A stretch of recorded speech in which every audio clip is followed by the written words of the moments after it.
So, Hogan, do you find a lot of times the president will not speak until John Kelly tells him to? That is absolutely ludicrous and ridiculous. I've been in so many meetings with the two of those men.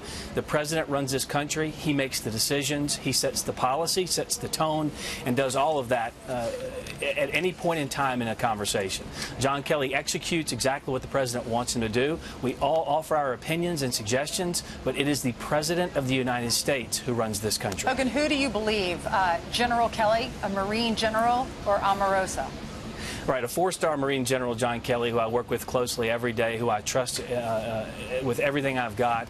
I believe him 100%. More will come out about this, but the way she characterizes that meeting is completely false, and we'll have more to say on that, I'm sure, in the coming days and weeks. But let's just pause for a second and see what we've got here. This is someone who's disgruntled, who is so self-serving, who has decided to go out and put out false accusations, lies, and has already been proven to be contradictory in her own book. So this is someone with zero credibility in this town, and it's not unique in Washington, D.C. for people to try to make money off of deriding and disgracing Donald Trump.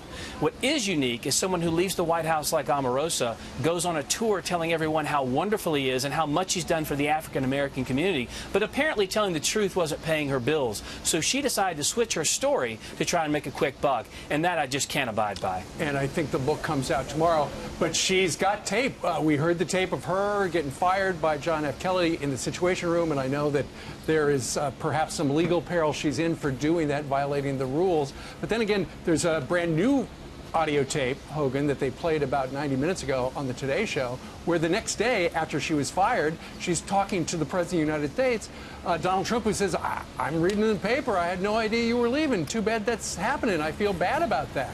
So it's not just that she was recording the getting fired. She recorded maybe a lot of people. Right. The very idea that a staff member, a former staff member, would go into the Situation Room and attempt to record someone else shows a complete disregard for national security. I can't believe someone would even think about doing something like that. Then on top of that, her character and her integrity have been impugned beyond measure, and now, to add fuel to the fire, we find out she's tried to record the President of the United States on a private phone call. I'm not going to talk about what they talked about on the phone. What I can tell you is the thought of doing something like that to a fellow employee, not to mention the leader of the free world, is completely disgraceful. Hogan, one thing that they had a conversation with, the general was saying to her, you have basically ethical violations. What are those ethical violations? Why was she fired? Well, I can't get into the specificity on personnel moves, but listen, the press have reported repeatedly on what she did and didn't do within this White House. You guys know some anchors on network television mocked and derided Omarosa to her face. I can't tell you the conversations I've had with reporters who come into my office and mocked her behind her back. So it's kind of funny now, when they didn't want her on television, gave her no credence or credibility when she worked here. Now that she's turned on Donald Trump, she's the toast of the town. They're giving her time. They're giving her the ability to go out and try and tell a story that is fake, that is not true, and that is full of holes and full of lies. And quite frankly, the media have some burden to bear here, because they're the ones who completely dismissed her for the entire time she was here. Well, you know, she played a tape of the president the next day after she got fired. The president called her, and she also, that's the recording that she'd had with the president. And he said, what's going on? I didn't even know you were fired. And she's trying to say the president doesn't know what's happening in the White House. Meanwhile, others have said that the chief of staff, that's his job. He went in there and he cleaned house, and he was trying to clean up the White House. What was she really like to work with? What was her personality like, and what did people think of her inside the White House? Look, I always got along with Omarosa. She was someone that would come to my office periodically, and we'd have conversations and meetings. I didn't see her in too many of the meetings we had with other staff, when we had planning meetings and things like that. I got along with her. But this is someone now that makes me concerned. I wonder if she's recording some of the things we talked about as well. You can't trust somebody who comes into your office and smiles and has a conversation, and then you find out afterwards they leave and they're private citizens. They've been recording this information. The conversations she had with the president, the conversations that I I have the president, Gotcha, conversations at Kelly, they're all private. That's ridiculous that you would release those. But is it true or false? Was the president telling the truth? And he said he didn't even know she was fired. That Kelly fired her without telling the president?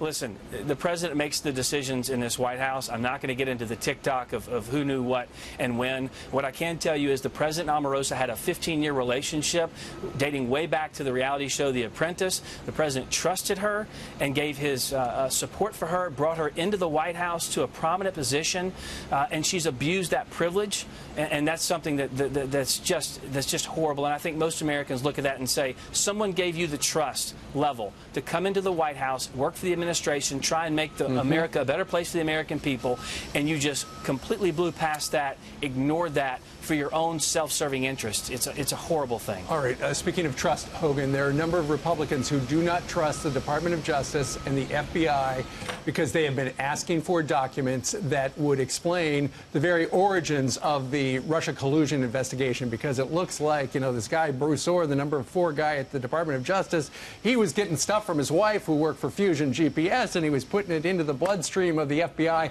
even though Christopher Steele had been fired for leaking to the press. So the big question is, will the president declassify these things that all these Republicans are calling for and have been for half a year? It seems like with every day and every new revelation, the president has proven to be more correct than he was the day before. At the highest levels in the FBI, you've seen bias against Donald Trump and bias for Hillary Clinton. That is something that's unacceptable. The president is a supporter, unequivocally, of all of the rank-and-file members of the FBI. He wants transparency throughout the process. Congress has been asking for these documents. He wants cooperation. Hogan Gidley, thanks so much. Thanks.